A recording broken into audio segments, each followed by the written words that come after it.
राधे राधे मित्रों, आज की इस वीडियो में महाराज जी बतलाते हैं कि जब तक मनुष्य संत वाणी का श्रवण और शास्त्रों का स्वाध्याय नहीं करता, तब तक उसमें ज्ञान जागृत नहीं होता और अज्ञान के कारण वो मनमाने आचरण करता है तथा जीवन भर परेशानियों से घिरा रहता है।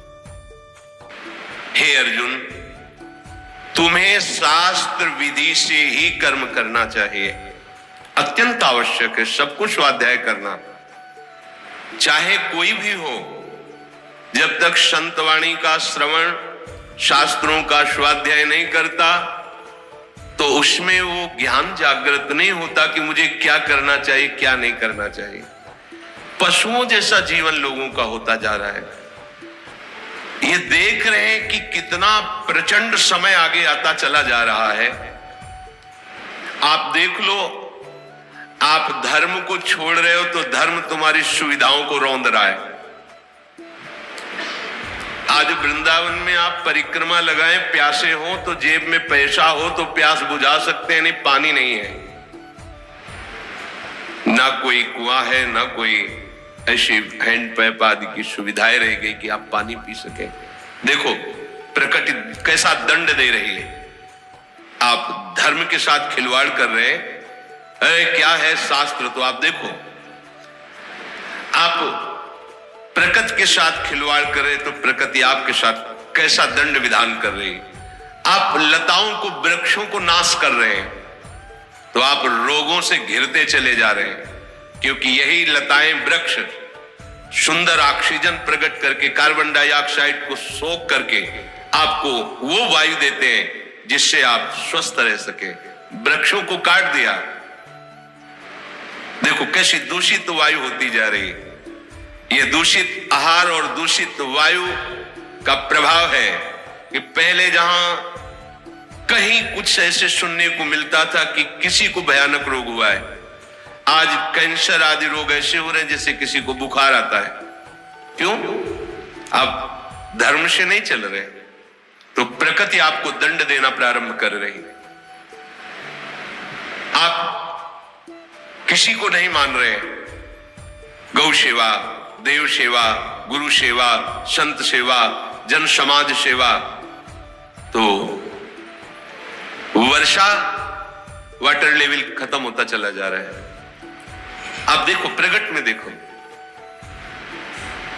15 हाथ की रस्सी से बहुत शीतल कुएं से जल निकाला जाता था और 500 लोगों का मोहल्ला एक कुएं से पूरा का पूरा परिवार का पोषण सब उसी जल से होता। आज 110 फीट, 180 फीट बढ़ता चला जा रहा है वाटर लेवल। क्यों? कौन हवन कर रहा है, कौन यज्ञ कर रहा है, कौन त्रिकाल संध्या कर रहा है, कौन धर्म से चलना चाहता है? केवल सुख भोगना चाहते हो, प्रकृति दंड देगी, दे रही। हर वो वस्तु जो हमारे प्रयोग में आने वाली है, तुम्हारी बुद्धि को दूषित करके उसको दूषित किया जा रहा है। तुम्हारे ही परिवार के जन उसी दूषित एक दूसरे के, दूध वाला सोचता है कि मैं दूध में मिलावट करके धन कमाऊंगा, परिवार सुखी रहेगा। वो दूसरे परिवारों को मिलावट, वो दूसरा दूसरी वस्तु में मिलावट करके तुम्हारे परिवार को भेज रहा है। जब शरीर स्वस्थ नहीं, बुद्धि स्वस्थ नहीं, तो परमार्थ क्या है? तुम स्वार्थ भी नहीं समझ पाओगे। पशुओं जैसी रहनी।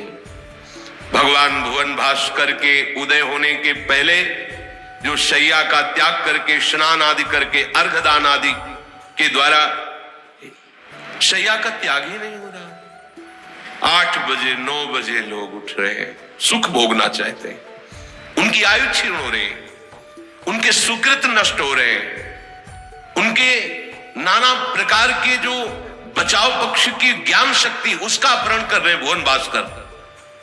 खिलवाड़ समझ रहे तुम? ये यहां मनुष्य जन्म लेकर मनमानी आचरण। महाराज जी कहते हैं कि आजकल अधिकांश लोग शास्त्रानुसार कर्म नहीं करते और मनमाने आचरण करते हैं और इस भोग विलास को ही सुख मानते हैं। परंतु शास्त्र दृष्टि से देखा जाए तो वे केवल पशु के समान जीवन जी रहे होते हैं। सावधान। भगवान कह रहे नियतम कुरु कर्म त्वम कर्म ज्यायो है कर्मणा शरीर यात्रा पिच्यते न प्रसिद्धेद कर्मणा।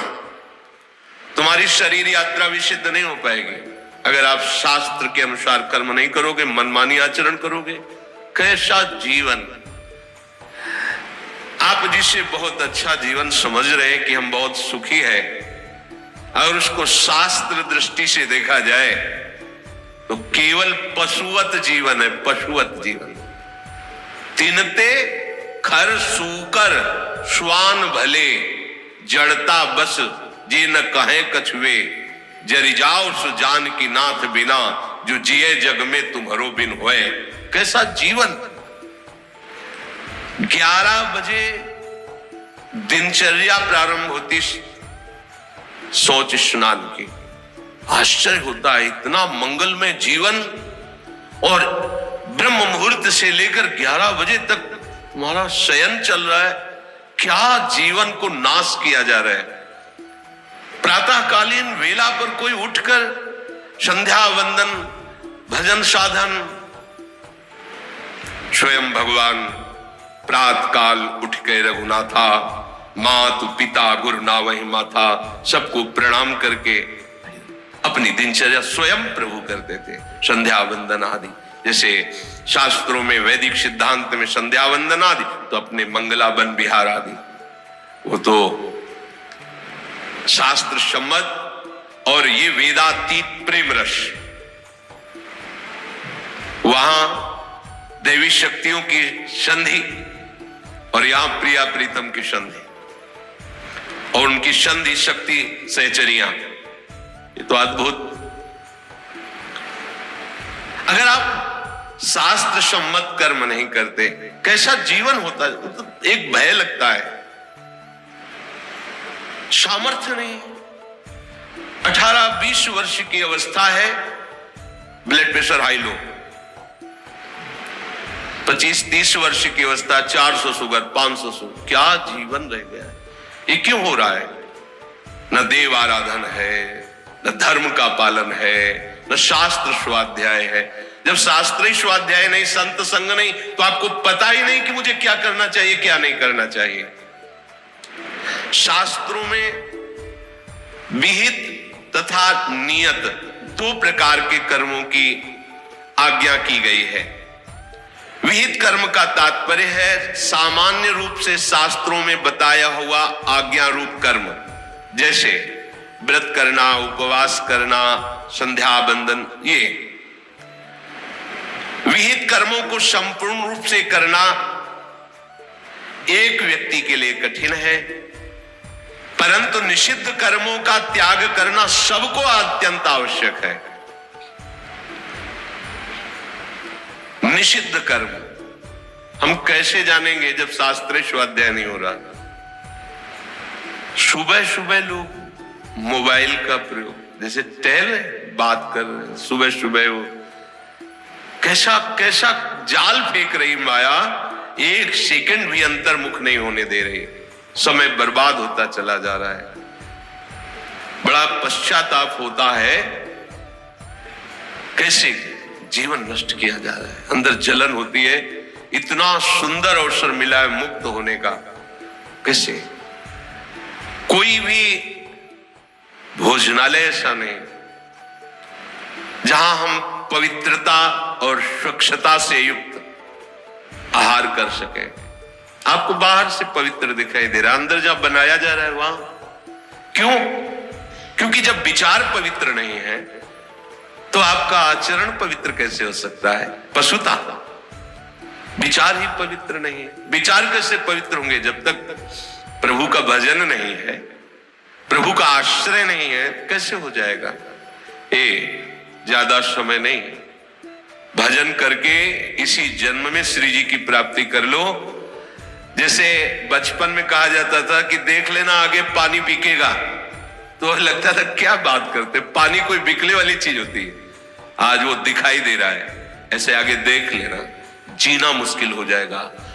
जैसे आज पानी बिक रहा है, ऐसे तुम ऑक्सीजन से जियोगे, तुम्हें शुद्ध वायु नहीं मिलेगी, शुद्ध भोजन नहीं मिलेगा, जियोगे कैसे? ये प्रकृति तुम्हें दंड देगी, जलाएगी, सब रसमयी चीजों को प्रकृति सोख लेगी। ऐसे वृक्ष नष्ट हो जाएंगे जिनमें रसमय, बलमय और जीवनी शक्ति छुपी, सब गुप्त होते चले। आम के बगीचे बड़े बड़े सब सूख रहे हैं। क्या हो रहा है? आप समझते हैं कि हम मनमानी आचरण कर लेंगे और मौज से रह लेंगे? नहीं, ये प्रकृति आपको दंड दे देगी, प्रकृति आपको चैन से नहीं जीने देगी।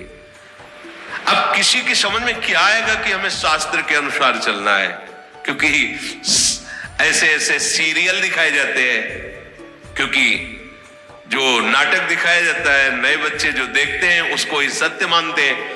जो नाटक दिखा रहे हैं वो रोल कर रहे हैं, और जिनका वो रोल कर रहे हैं उनको पता ही नहीं है, उनको पता ही नहीं इस विषय का कि जो हम कर रहे हैं महात्माओं को जानना कोई साधारण बात है क्या? जब तक आप स्वयं महात्मा नहीं, तब तक आप महात्मा की स्थिति को नहीं जान सकते। बाहरी व्यवहार को देखकर आप अनुमान नहीं लगा सकते कि किस स्थिति का महात्मा है, जब तक आप आंतरिक स्थिति को नहीं पहुंचेंगे। शास्त्रों में जो महापुरुषों ने लिखा है, जब तक आपकी पवित्र बुद्धि नहीं होगी तब तक आप उसे झूठा ही मानेंगे और आपसे सत्य कहते हैं। एक एक अक्षर सत्य है जब वो अनुभव में उतरता है, और जहां एक अक्षर की भी त्रुटि हुई है वहीं अनुभव में त्रुटि हो जाएगी। तब लगता है कि शास्त्र एक एक अक्षर सत्य कह रहा है।